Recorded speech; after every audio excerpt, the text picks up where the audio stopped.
India ra to bai tare Manipur khakta nataba sina khoina professional life si katanga mari leina le bangang siko imung manung gi su khandre masa gi su khandre khunai gi su khandre ahum jimadi kaimuk soktre bangang sik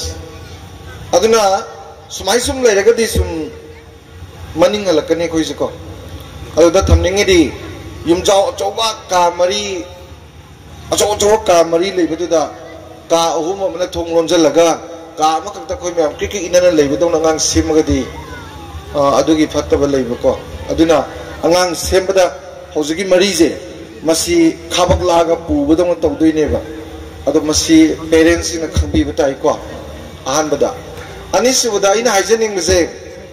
angang se akoina angang loina baksida pithibisda puiba angang myam sida malim gi oina yanaraba intelligence quotient IQ ji makhan nipan khak leibako sigi makhan nipan ji yaudaba angang ta puiba sigi makhan nipan ji manungda ama soidani yawnge bangang adu yaudaba angang ta pithibida poi akoina angang mangalli sina mangonda yaujariba IQ duga aina pamiba igi interest siga ani ji ona taina purga semgi basda ne bangang loi mangs ayam bana amat ta chana dana semdoi ne adu di ma pa sing si ke amuk sathi na kupsana khang da ge si darkar hoiba hojibudi warning ai leitre class 8 yoradine mama pa sing to bi ge da bse akoi gi psychometric test henam leibni clinical psychology singi clinic te ta leini test sama tok thok pi oba class 8 ek ta ka ko adi mamang da to bi ade class 8 ka di hojiki psychometric test to radine page kuntra mong pan bam pira ni moina akoina na ba matam da kari kari leige na yeng ba dumai test to ba dumai na ne angang sigi yauri ba IQ chana ga da thabak roi pira ni ali yeng a sembi ga da ne nang sa aduni angang ne yam nungai jari se ko ada koi gi di ma pa na pa ma du ngang ta sem gi ni angang dugi masada yaujari ba magi IQ duga mana pami dugo chanai chara degi biponte aina pami du dagang semdoi ne masina interest koi mama pasangi interest aigi interest duga angangi potentiality angangi manung du yaw dugo manadra dine hayeng pami du phangmadi yai angang du mi soi oi roibo doctor tamning da angang du doctor taman bai yai doctor su loi bai yai doctor oi na ma su pho pho maram di mana pam da pot amada nam da to hun bane ga ana abamba potu da tawdi lai ko su ke sukai de na ko pai ha bo ani mayam na khang da bo ani akoina sakhat da bagi wani sakhat pal lam do di lai ko mayam si na khun da lore dong ni manipur gi yum lag nipan mu le re khalo ayek po lai mom tang thet pada lai lag nipan ne thet tois computer gi lai na ta khun na ye pu do ai di mari ma theli akoi amat ta thena da nei su mi mantri bo thete lai ga sin leibi ga da ni sangai ga sari ba hi ga sari ba adagi makut na sa ba ke no ga se leibi ga ama ni dum khin bi ba yum lang ni pa da mun khin ba da ina pai thang gi kun ne ba si sakot pulam da taw si aduni ada khoi gi di angang lai ye ning bangang du ma ne ye ning ba do phubi doi ni gari lai ye mi hoi ga da ga phubi da ko mi pok pa di yauk jare ni da ko ada kana gum di ma gi phalang bhajaga da ma sunu pa do ne ye pa lai do mutat na ga thamini interest leibadi isam samna angangi IQ makhan nipan je sigi manung da angang ama soidani yaune se ahan bada angang se wa angang ba yam haiba hanu hana do ngang bangang leibni koi kachin koya yauna kot phaja phaja ngang leibni moise pokpadagi yarak pakari makun no hai kan moise athar gum moigali ai bagumba ai basi jo khoina khoi saida lari khara phonga mi sohum chamri khak leibagi wani malim gi oina pa ba ya ba lai ma phom kanda in terms of crore par pada a sarun surun buki lan tungjen ba ya ba pot amane aja athar aina koina ai ba ina hais koina hongan je bagi wani ko ani se bada logic ai badi angang si wakhan yam khan bangang leibni wang jam hang bangang leibni hang dab su leibni wang yam hang ba wakhan yam khan ba logic yam si de bagang je moi de dong khara fagali scientist kumbo oigali aduga kok ki post si moi da sin abda du yani ko ade ahum se bada akhoi gi kare tare masam king ba static IQ ai enom chalo ajo chong dre chatpa changa ajo chong dre changpa adagi amadung tek amadung ta yam king bje sportive oi bai tare moi je sana khon bagi IQ ma sada dum yawi adumaina imon mo na ita ta lei bu sana lu ya pote bo adu ma sana bai por um thol kani ma sana ju pam kani adu sana ba sem bai ko IS officer ka woi de sar budi Olympic gold medalist we na di phadung wale Olympic gold medalist ni ga di silver medalist ni ga di moi phangi bisa si ya mi ni ko ikai khum na bu pasungai re ama sungai re yam wang re sana ba ko adai lai pasungai adai di jagoi sei tong ba ngang se my acting ka ge artist ki mong yaw bu sing se artistic magi IQ yaw ba ngang se adu dum sembi do ni akoi na India da lai tam is di yad ra bane sidi pithribi gi lamatai dam da tong na dra ban mithi ni koi adu na moi khang da soi re khang da new education policy na NEP ne to rei se sida atai lam da pithribi da kwai di lai tam da first hai je Singapore da di South Korea adagi Japan China asom da Czech Republic Canada hoi higher studies budi USA gumba Britain gumba dum phai ko India di hojik ta gyan tare ne NUP ne lai se ko NEP lai se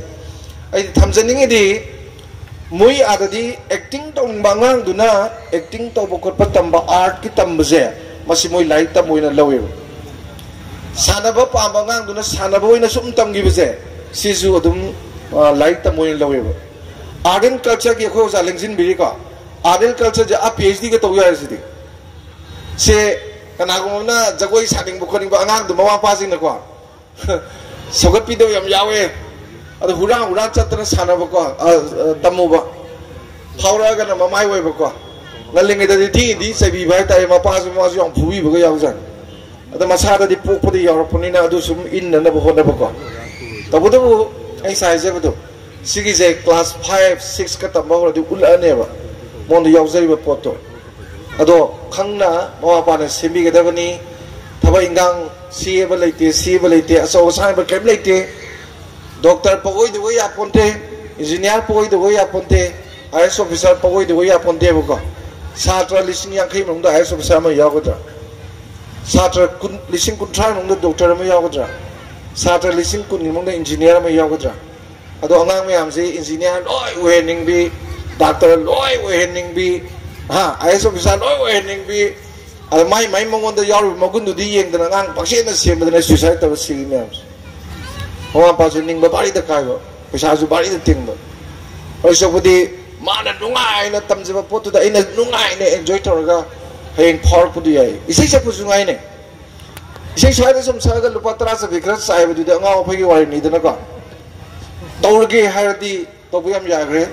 China gi phok song sa pi moi mayum da photo thet pa apa wi moi mari manga le ri moi manung du da gi moi na sakpai sei mari manga dang sei anium changma panthok tangi tamaga Chinese ki international concern da sau bada dum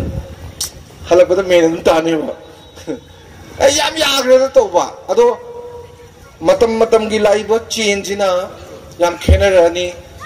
sigi sidalai ba angang sing se sina hayeng mature ko matam da di mama pa na khangbi ga da ba se AIR gi matam we ni ko artificial intelligence revolution masi AI ni yam hainari se aduga IoT Internet of Things adagi akhoi gi wearing technology moi matam jibo ba AI se ki am sathi ge da moi matam da di nupi gam thiroi da pakhang jing se ko sabi ga se moi pa ne thajarak tre adai lambi de ga se robot ki nupi ra nupa ra mi sali se gyan tar roi AI na to roi se bera ne ba ko mit tam gam le roi akhoi mit asa ba se AI ki mit asab je tangi ba ko hapsal laga dum urani khut ka je yaw da ba je khut asab ma hap da ne adu ma khoi to ris mai yam kan na to da ju pai ba khot pa pu ba to ngamani khong je mo asab ha kan chat pa khot pa loi ngamani AI na to ris yam bera ka ba pot ne si asi advanced state oi khalai music si da ko ada ngarang nan China mayam khabar thengna birangoni ne kumai ema mi yam tin bada Chinese ke robot ani thologa mi yam bu do ada doctor ga se ai doctor ga se sathi boni ne sa mi ji swai ye ga doctor ji ne loi ha khang doi ni diabetes adu lei ada lei ga na dagi hidak ka prescribe tor ka doi ni doctor ga yeng bu yeng to mandre kuira di ko ada sigi lai bu si da se aina pamjaba nupi macha ma sala je khala je ma sa matam sa synthetic ni ko akhoi ga chamana doi ni sam nung chimban nung ban sang ji loi man doi ni adagi flexibility ju am lay ji something de numin manga ni mang da ai gi nupi mi am gi beauty contest ma tawe ba uk da ai yengi bu ko as ai tan bam yaw jani nupi mi am do pare ga chapo do phaja ba khan da koi nupi ga ale hore oni se mi ngi ya bu ni na ko auda aina ai sali ba nupi do photo am pi ne sa ni mana ade programming happening chom chaw la yem bu thorani sa lon ba sak thong ba mi ok palak ba sing chai ba ada to boy ne programming to happening adu loi hapchen doi ni adu yaminge pisa yam doi ni adu ga pisa do thirani numin ni ni le ga lo bu sal ni ai ha no video dum le mani ai la ok na dum la ni tung da gari ga twang to tu nga ni ai yum da dum la ni sa lo dum lo la ka ni sing chai dum chai ni sak thong dum thong ni mi lak ba ga si kana lai yong so dum yeng ni loi ne se ko si matam ne boy na pakang park to beli sai park tos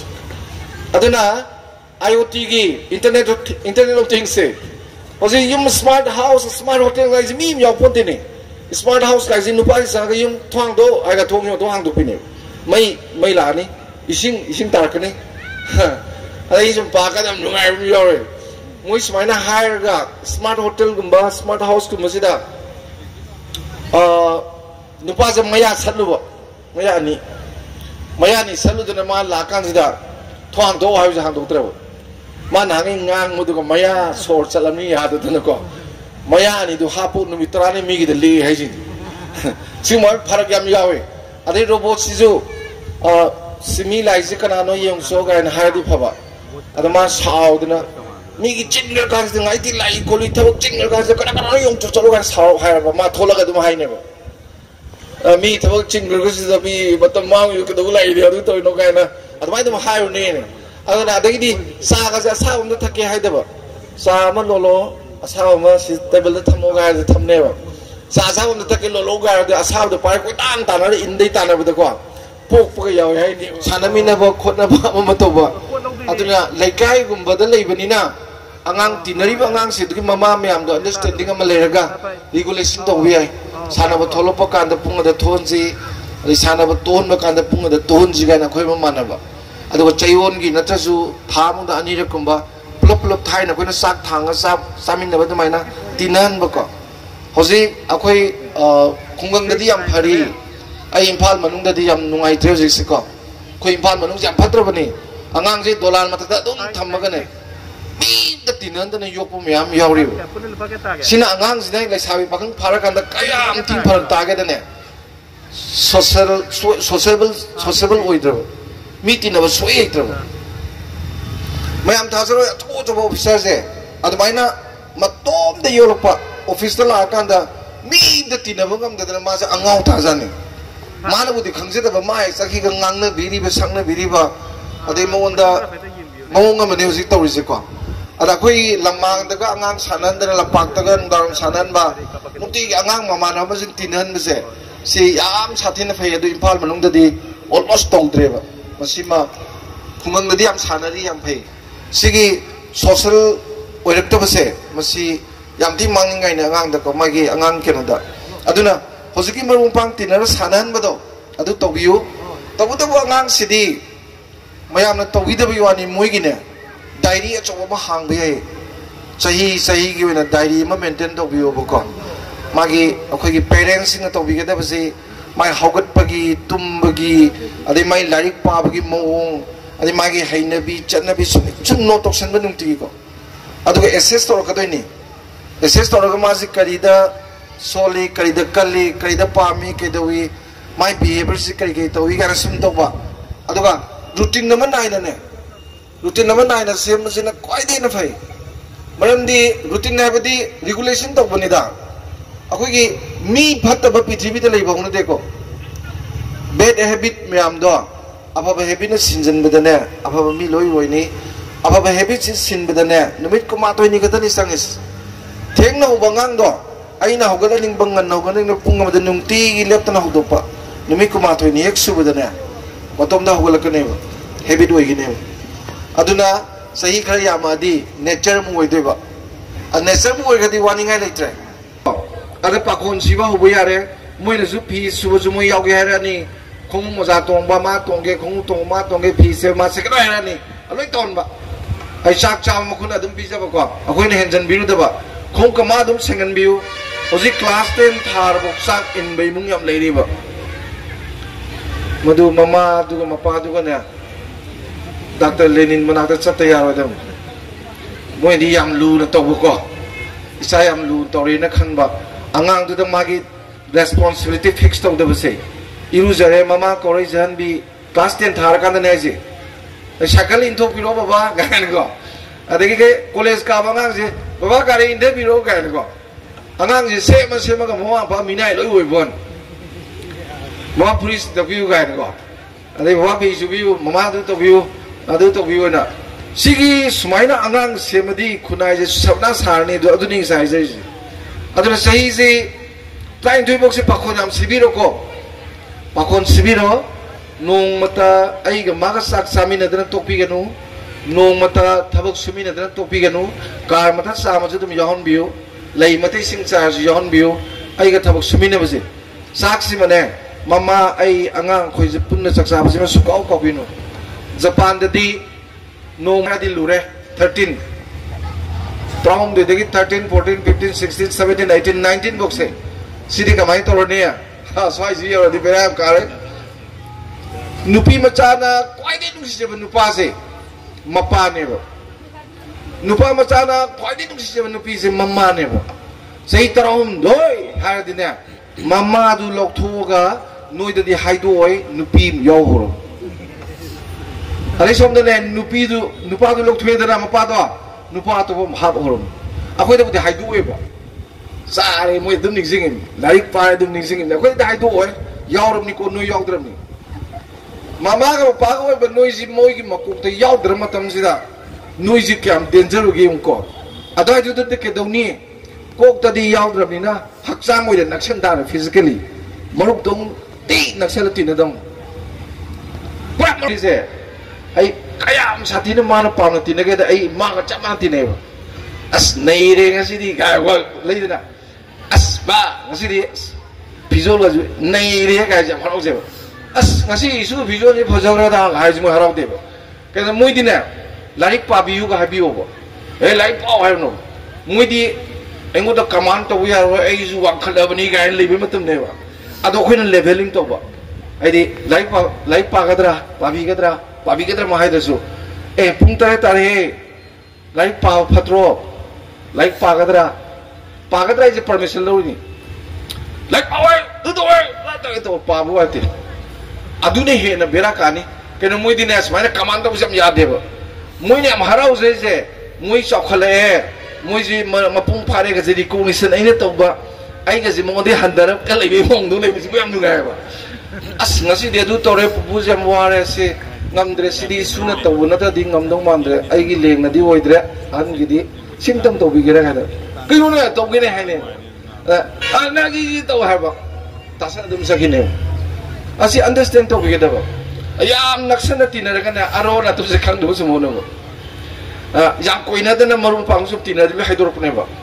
adu kan regulation to do ni ma kana khangnari ke doi kamai chali kari sai kari thei adu regulation sum to ba ko adu marum to sup tinara ba si moina khwai pam ne ba ai imanam tin da je khoi ba tin ne nungai ga haiba angang yaw ni si yam phai smai to busi regulation to boyam nungai mobile sanare haire problem hoire kasunate akhoi na regulation to bida bagini sananu thingade sananing da laini no mugi nimita nangi sanaga to pungama pi habisi magi share to gadi mazu no manung da egi pungam di laidana na nungai ne ba ado nang lepoi da ni maga tanaraga mana pothaba yening ban matam do adu lepi ga yengan bigo aina pam matam de lek no ba moigi decision log bahoro aidi family da moi gi responsibility fix to biu family da moi gi decision log baho biu ba kem kan injang chabor su moi da hang bi ko ngasi di ka injang sa sige ka na ada mo da hangaga mana decision am lorga irom ma sa si de ka hore irom ma irom cha cha na ngasi gi irom ma cha ai gi decision ni ka mo da mo ai da akoi di mama pa sing sina angang sing oi into thamne ba lurak pada ba hayeng macha nupi luhong ga da do mayun palo macha nupa nupi thirab do club mamang da ko khaini gro mon nupi lagna leba al mama pang so da pakap da ko ne ba thabak lai kada to do na ka to no ko dai ta se fix am to gande ton biu khana ba mo yon biu aduga moida dai ta pi bida na na moi je recognition ta wi ba yam ngammi kholi hai phali appreciate ta wi ba ka smai to sum loiner ka di akoina pa mong to fit to wi ani aduga mama pa dai na hygienic masina ne yam maroi na ma angang se angang masang atani na kay sugay dire ko haining idi angang se koi manipur da na angang ta larik pa ba hai tri ba angang mata larik tam dire in a real sense koi manipur da angang ta larik tam dire angang mata larik pa ba hai tri sinai ne mata am sa ba angang larik pa ba hai tri ba din ne class 10 tamaba angang amada nangna pariba nungtigi pariba english se kanana ibno publisher kanano edition kya subno karam basai de phongi page kya pali contents te unit kya yawe na hangwa amma ta kumangamo poison lepasu adu di mana heng eme loi bokta lai tu lising ma pahalat se bako kai lai pai hai tu ge kai no du pare kai no ne iba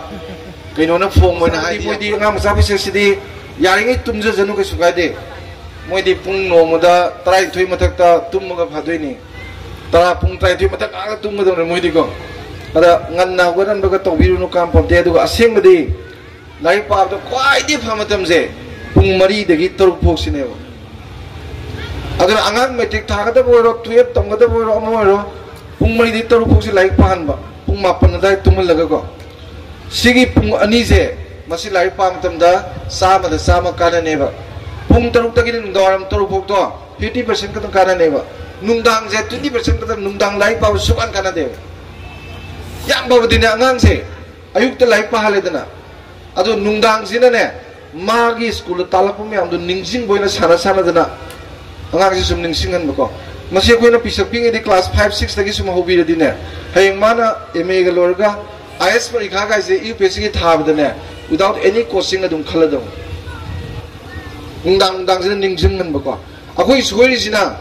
ayuki matam phagra basina tuition salala ne ba nungdang gi kaim kan jam matam jangang lai kan pahan ne ba aduna ni sa mo pa pulla phugu da ngai je aduna sigi sima understand to biro adu angang si lai pa matam da awang da makha ga on be ade awang da makha ga oladi magi art ki gravitation shock sina angang ni mokok ta shock to da angang je para pha ba zu lat thin gani pha ga zu kaw ne ba aduna iska west ka wolan mako ade lai pa matam da angang je khong je art karen le hen bi da ba lebak tan da ba ko adu table gi yeteng nakan je si sit nana thamam ba si aina hai binati brain na koi di pam da ba akogi UNESCO ne United Nation gi masida ngasai gi psychologist ma'am scientist ma'am puthoi ni Nigeria je adagi light ki mai okta pa da ba ko thongnau ngale ka na onjela pa da ba mai thalaga swai pa da ba si brain na koi di pam da ba ngatani adagi sak chaba sana TV yang ba yangan da ba mobile yangan bi da ba ko hoji anuba nupi sing sina masa sing si sak in ba da kap ti na mobile yang ali yang ala sak in long kan tawai asti ti na brain sok po da mani ko akoi ahan ba bo to re da bani adai tum ga da pungai mobile ga da TV yang musu ade adagi mobile yang musu ade tum ba ga la ga pungai pha de ga da yang ba ade TV mobile yang musu ade si akoi ahan juni si UNESCO na directive spirit advisory moi haiba hoji chathai ba mo sum chathai sei yakai matung da ne ptv is the brand new ba mi te le ro lai kamai pa ga de si khangbi tare adagi angang wari ga de ni recite to buse nanjan na hair ga sanam da repeatedly hain buse am darka hoi ko maru way khalagadi ado hayang hanu bu kawdu repeatedly hai ki kanda ada chaura budi review to boy na wakan khara pari potu khangan ba adai maru na wahang hangba tambi ba ko wahang hang lepa khunai do lukthar ba khunai ne na Einstein na haibadu don't stop questioning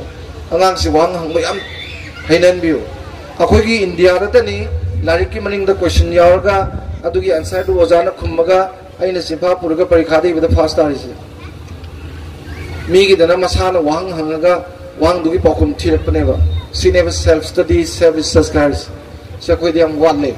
ana ngang je am lan ba mai ki da lakre ba ara singu me am jima hamje aduga ya marui na sai gi family life to imung da problem oi wem da base mama pa ba khoi na sum angang tambi ba ko angang duna so problem oi bam da to oi ba problem creator na ta ba problem solver oi ba adagi ai gi profession du di mana pamba duga ma ga yaw masabi aba potentiality du yenga chana bu du yenga my profession khanbiro ko aduna tana aina pame na potentiality du leita di khanbiru nu aduga profession je to matam da ko wakhal idea ma pc kudamoi na manipur da thabak to myam je sai lupa lising yakai sare ina ko ado yakai je ina thabak to matam da lising umpu gi thabak to pung tara da ka ga du ma pa makai ka tare manga da da manga khaya lak tare khakra he na surmi do lebang miyam gi ni ado mana yakai pangka da ma lising umpu gi thabak to mi ne ba lising tara di sapiri ne ako gi na lising yakai sar di pung tara da sakada utra ma thoi makai chalani manga da lak da hum khaya la ni ha taseng na pato di lising kun mukul ngani ma to thabak se ado any profession sida lepak ta kana ba piba amata ngamde ado aigi profession sida angang sing sida khara mathoi ga hon ba lepak ki na kana ba pi na ba sagi social life to ai tali bi sa siga khunai ga kari wealth and welfare je kari leinai ga je khangan ba ya maru ga sini kwai maru je hoje koina aina yung wang sadana tukang plon leidana adagi di paisa je bari de paisa na lupa lupi ngangi sadana ja to urjune mana taliu paisa duna khunai da tin manga da boradi mana tali paisa da ho paisa kutan na te ana igi welka khunai gi welfare ga ani ji khangdra khunai da chakot pauna de akoi manipur da si uji pisa pai lo re de ne profession jumai hai singba paisa char ga thabak ka bo ka da boi toro tolop sa bu yam na hai sing ina ne lebak di mangal liba moina ko ana profession jumai re aduga imung jina problem ga tani pakang lai sabi mi am jina angang imung da problem kya mo he ji ma khang mo tumba ya ponde pakang lai sabi le ma pa jing se halak ta baga life paw hai na baga adai unnecessary the motor lebi wa ji lepi problem do we leba problem creator we leba si problem solver we bagi skill se khona tambi ga dam hana chana da poto ai ngonda skill le jabado re skilling ne sa thari ji awon ba lang na ba aduga gyan je sine jagadi prisoners of knowledge nga ai gi haijari ba gyan duna lai tamul duna bondi uraga lahen ba ji sa thari ba email uru badaki thabak tawdadi yadre atai thabak taw su haitre thabak su phangdre email tamjaru ba duna aise yumda koi khara kha ga yu khara thaga mangdana prisoner wena leise prisoners of knowledge nga sidage koi nanthok na bhona ga da ba ana wa passing daite yam chawi alo sunjara pada ko andak se mama sina masanu pasi manak te lephal lagane champak sida chini khara hapaga phi kiraga piba pudang da phari machet kibiba du mata phagar macha gi marai baktu da numsi namanam namagane image ninthe lam chalu nagi khunjanga au nangi nari pang awai pi sadum tara bidai pi budu ui bandak siko pikra bangang sina nungdang ne mama da ningai tawise ima akoi bukaram kan yum da handoino kapit akum pi bangam pote ma pi ta banatana ko ada ngang khar chahu buji mai thaba urupudo adu ima akoi bi yum sa bangam gidra toy nang re akum leite ko mai thik pi ta banatana aduna thamjani di mahi da khwai di tang se yuzu mahini tangi khuizu mahini tangi sanggomzu mahini tangi ko thaknaba hidak anabagi mahi du tangi adu kwai tangba mahi se mit ki piji mahi sine mongonda thamoi gi wakat yawi pen dabagi yawi night pi bagi yawi on top ko punsigi future u dabagi yawi ko ado handak si am kap khreba lojing loya da ko handak mu mit gi pi tabse lem dung mande aduna angang singse masi sem matam dane akhoi na khoi gi future ise tokshin na ma pa we bi aroi ba tokshin na ba za we bi aroi tokshin na ba officer we bi aroi tokshin na ba lenga pu we bi aroi tokshin na ba lalo ba tokshin na ba CSO club amati aroi we have to work seriously dam chatina seriously angang sem changi moi jingjina khoi gi tung gi future we doi ni na ko aduna hojekti yam thina serious obi matam du oi binina o pa jing yam nuksi na loina bi yum da ko angang phajana sembiu leitaba lai ba du te kasunate nuksi na bada paisa kaisu ting de bani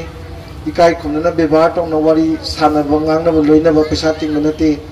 angang sembada angang gi kwai din nungai ba mo pa do father the great mother the great haibudo o henjeba